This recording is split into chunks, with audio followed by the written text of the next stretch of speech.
জানিয়ে দিব এই মুহূর্তে আমাদের হাতে এসেছে বাংলাদেশের গুরুত্বপূর্ণ আপডেট সংবাদের শিরোনাম। শুরুতেই থাকছে একটি গুরুত্বপূর্ণ প্রতিবেদন। হাদি হত্যার বিস্ফোরক তথ্য ফাঁস, স্বরাষ্ট্র মন্ত্রণালয়ের বিজ্ঞাপনে শুটার ফয়সাল, বিতর্কিত জামিনের পেছনে কারা রয়েছে, তবে কি এবার ফেঁসে যাচ্ছে বিএনপির হেভিওয়েট প্রার্থী মির্জা আব্বাস? এ নিয়ে থাকবে বিস্তারিত প্রতিবেদন, তাই সম্পূর্ণ ভিডিও জুড়ে আমাদের সাথেই থাকুন। সব শেষে জানিয়ে দিব জামায়াতের সঙ্গে জোট, পদত্যাগের হিড়িকে টানাপোড়েন এনসিপি। এতক্ষণ শুনছিলেন হাতে থাকা আপডেট সংবাদের শিরোনাম, এবারে বিস্তারিত। তবে তার আগে অনুরোধ রইল ভিডিওটিতে একটি লাইক এবং কমেন্ট করে জানিয়ে দিন ভিডিও সম্পর্কে আপনার মূল্যবান মতামত। আরও জানিয়ে দিন ভিডিওটি কোথা থেকে দেখছেন বা কোন জেলা থেকে দেখছেন। স্বরাষ্ট্র মন্ত্রণালয়ের বিজ্ঞাপনে শুটার ফয়সাল, বিতর্কিত জামিনের পেছনে কারা রয়েছে।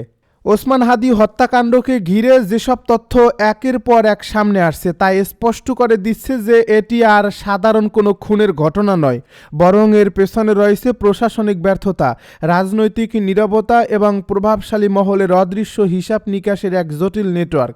যেখানে প্রধান অভিযুক্ত শুটার ফয়সাল করিম মাসুদ আজও ধরাছোঁয়ার বাইরে থেকেও পুরো ঘটনার কেন্দ্রে রয়ে গেছে। অনুসন্ধানে উঠে এসেছে হাদি হত্যার অনেক আগেই ফয়সালের সঙ্গে স্বরাষ্ট্র মন্ত্রণালয়ের সংশ্লিষ্ট একটি সংযোগ ছিল। কারণ 2025 সালের জানুয়ারিতে প্রকাশিত মাদকদ্রব্য নিয়ন্ত্রণ অধিদপ্তরের একটি সরকারি জনসচেতনামূলক টেলিভিশন বিজ্ঞাপনে তাকে অভিনয় করতে দেখা যায়, যা প্রথম আপলোড হয় 2024 সালের 23 জানুয়ারি এবং পরবর্তীতে 4 নভেম্বর অফিসিয়াল ইউটিউব চ্যানেলে পুনরায় প্রকাশিত হয়। অর্থাৎ একজন ব্যক্তি যিনি পরে হত্যা মামলার প্রধান অভিযুক্ত হিসেবে চিহ্নিত হন, তিনি রাষ্ট্রের একটি গুরুত্বপূর্ণ দপ্তরের বিজ্ঞাপনে অংশ নিয়েছিলেন। এই তথ্য সামনে আসার পর স্বাভাবিকভাবেই প্রশ্ন উঠছে, কিভাবে একজন অস্ত্র ও ডাকাতির মামলায় অভিযুক্ত ব্যক্তি এমন একটি প্ল্যাটফর্মে জায়গা পান এবং এই বিজ্ঞাপনটি কোন এজেন্সির মাধ্যমে তৈরি করা হয়েছিল। কারণ সেই এজেন্সির সূত্র ধরলেই হাদি হত্যার মাস্টারমাইন্ডদের কাছে পৌঁছানো আরও সহজ হয়ে যেতে পারে বলে মনে করছেন অনুসন্ধানী সাংবাদিকেরা। এদিকে হাদি হত্যার পর প্রায় 1 মাস পার হলেও মূল অভিযুক্ত ফয়সালকে গ্রেপ্তার করতে না পারায় অন্তর্বর্তী সরকারের ভূমিকা নিয়ে জনমনে তীব্র প্রশ্ন তৈরি হয়েছে। ইনকিলাব মঞ্চ ও জুলাই আন্দোলনের সঙ্গে যুক্ত বিভিন্ন পক্ষ প্রকাশ্যে অভিযোগ তুলছে যে এই মামলায় ইচ্ছাকৃত গড়িমসি করা হচ্ছে। কারণ ফয়সালের বিরুদ্ধে থাকা তথ্য, স্বীকারোক্তি এবং সাক্ষ্য থাকা সত্ত্বেও যে এখনও নিরাপদে আত্মগোপনে রয়েছে। তদন্তে আরও জানা যায় 2024 সালের 8 নভেম্বর রাজধানীর আদাবর এলাকায় একটি ডাকাতির মামলায় বিদেশি পিস্তল সহ গ্রেপ্তার হয়েছিলেন ফয়সাল করিম মাসুদ, যেখানে তার বিরুদ্ধে প্রায় 17 লাখ টাকা লুটের অভিযোগ ছিল। কিন্তু অবাক করার মতো বিষয় হলো, দুটি অবৈধ আগ্নেয়াস্ত্রের মামলায় অভিযুক্ত হওয়া সত্ত্বেও মাত্র 2.5 মাসের মধ্যে তিনি উচ্চ আদালত থেকে বিতর্কিতভাবে জামিন পেয়ে যান, যা পরিবর্তে হাদি হত্যার প্রেক্ষাপটে নতুন করে আলোচনার জন্ম দেয় যে এই জামিন কি কেবল আইনি প্রক্রিয়ার ফল ছিল নাকি এর পেছনে কাজ করেছিল কোনো শক্তিশালী তদবির। মামলার নথিপত্র বিশ্লেষণ করে দেখা যায়, গ্রেপ্তারের পর সিএমএম আদালত এবং ঢাকা মহানগর দায়রা জজ আদালত উভয় জায়গাতেই জামিন নামঞ্জুর করতে চেয়েছিল। এরপর ফয়সালের স্বজনেরা উচ্চ আদালতে জামিনের জন্য বিভিন্ন আইনজীবীর সঙ্গে যোগাযোগ করেন এবং শেষ পর্যন্ত একটি নির্দিষ্ট নেটওয়ার্কের মাধ্যমে হাইকোর্টে জামিনের আবেদন করা হয়, যেখানে রাষ্ট্রপক্ষ জামিনের বিরোধিতা করছে বলে ডেপুটি অ্যাটর্নি জেনারেল দাবি করলেও সেই আপিলের নথিপত্রে পাওয়া যায়নি। এই অসঙ্গতি এই মামলাটিকে আরও সন্দেহজনক করে তুলছে। রাজনৈতিক অঙ্গনে আলোচনার কেন্দ্রবিন্দুতে উঠে এসেছে বিএনপির জ্যেষ্ঠ নেতা মির্জা আব্বাসের নাম।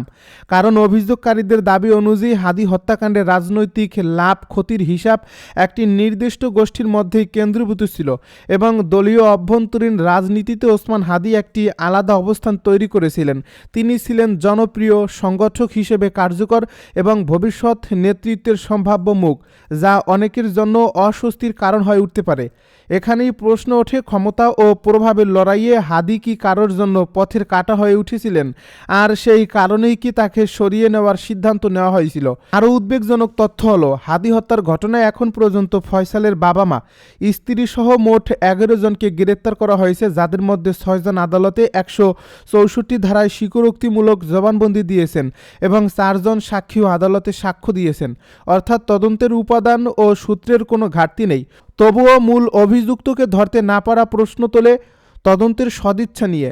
এদিকে ফয়সালের সরাসরি বিজ্ঞাপনে অংশগ্রহণের ভিডিওটি সামাজিক যোগাযোগ মাধ্যমে ছড়িয়ে পড়ার পর ব্যাপক সমালোচনার মুখে ৩ জানুয়ারি সকাল নাগাদ মাদকদ্রব্য নিয়ন্ত্রণ অধিদপ্তরের অফিসিয়াল ইউটিউব চ্যানেল থেকে ভিডিওটি সরিয়ে নেওয়া হয়, যা স্বচ্ছতার বদলে সন্দেহকেই আরও ঘনীভূত করেছে। কারণ সত্য আড়াল করার চেষ্টা সব সময়ই নতুন প্রশ্নের জন্ম দেয়। বিশ্লেষকদের মতে বাংলাদেশের রাজনৈতিক ইতিহাসে দলীয় অভ্যন্তরীণ দ্বন্দ্ব থেকে সহিংসতায় গড়ানোর নজির নতুন নয়, যার ফলে ওসমান হাদি হত্যাকাণ্ডকেও যদি কেবল একটি রাস্তার অপরাধ হিসেবে উপস্থাপন করা হয় তাহলে প্রকৃত সত্য চাপা পড়ে যাওয়ার আশঙ্কা থেকে যায়। আর এখানেই রাষ্ট্র, বিচার বিভাগ ও রাজনৈতিক দলগুলোর দায়িত্ব সবচেয়ে বেশি। স্বচ্ছ, নিরপেক্ষ এবং দ্রুত তদন্তের মাধ্যমে জাতির সামনে পরিষ্কারভাবে জানানো কে এই হত্যার নির্দেশদাতা, কে সুবিধাভোগী এবং কেন আজও মূল অভিযুক্ত ধরাছোঁয়ার বাইরে। কারণ হাদি হত্যার বিচার শুধু একজন মানুষের জন্য নয়, এটি এখন রাষ্ট্রের বিশ্বাসযোগ্যতা, আইনের শাসন এবং রাজনীতির নৈতিকতার এক বড় পরীক্ষা, যার ফলাফল নির্ধারণ করবে এই দেশে অপরাধ সত্যিই শাস্তি পায় নাকি প্রভাবশালীদের ছায়ায় হারিয়ে যায়। জামায়াতের সঙ্গে জোট, পদত্যাগের হিড়িকে টানাপোড়েন এনসিপি। জামায়াত ইসলামী নেতৃত্বাধীন ৮ দলীয় জোটে যোগ দেওয়ার পর টানাপোড়েনের মধ্যে পড়েছে ২৪-এর গণ অভ্যুত্থান থেকে জন্ম নেওয়া রাজনৈতিক দল জাতীয় নাগরিক পার্টি এনসিপি।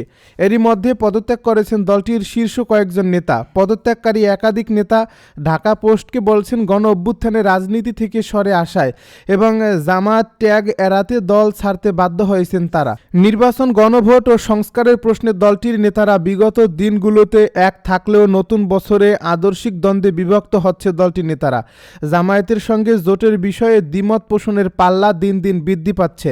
তবে এসবের পরও এনসিপির নেতারা আশা রয়েছেন এই টানাপোড়েন তারা কাটিয়ে উঠবেন। নির্বাচন সামনে রেখে গত ৭ ডিসেম্বর এনসিপি, আমার বাংলাদেশ পার্টি, বাংলাদেশ রাষ্ট্র সংস্কার আন্দোলন মিলে নতুন রাজনৈতিক মঞ্চ গণতান্ত্রিক সংস্কার জোট গঠন করেছিল। সেই জোট ঘোষণার মাস না যেতেই গত ২৮ ডিসেম্বর জামায়াত ইসলামীর নেতৃত্বাধীন ৮ রাজনৈতিক দলের জোটে যোগ দেয় এনসিপি। তখন থেকেই এনসিপির ভেতরে টানাপোড়েন শুরু হয়।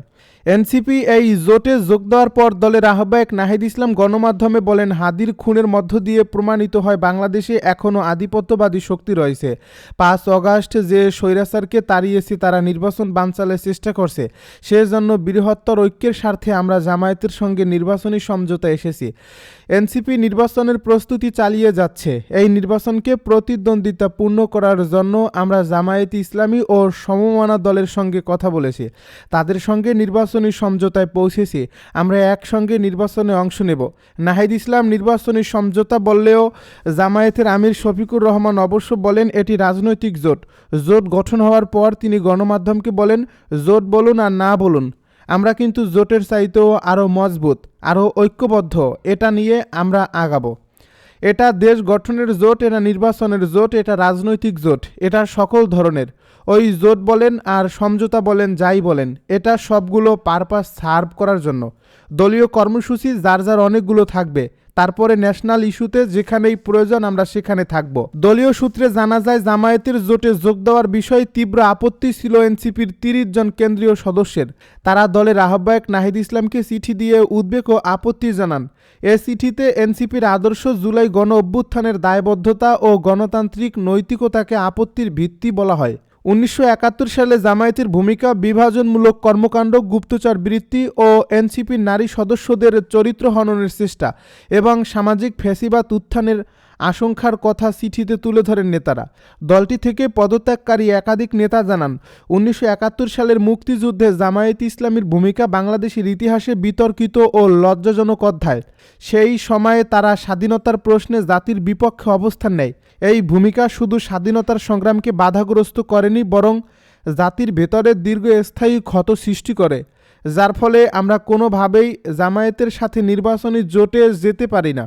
আমরা গণ অভ্যুত্থান করেছি জামায়াতের সঙ্গে জোট করার জন্য নয়, আমরা এনসিপির নিজস্ব আদর্শে বড় হতে চেয়েছিলাম।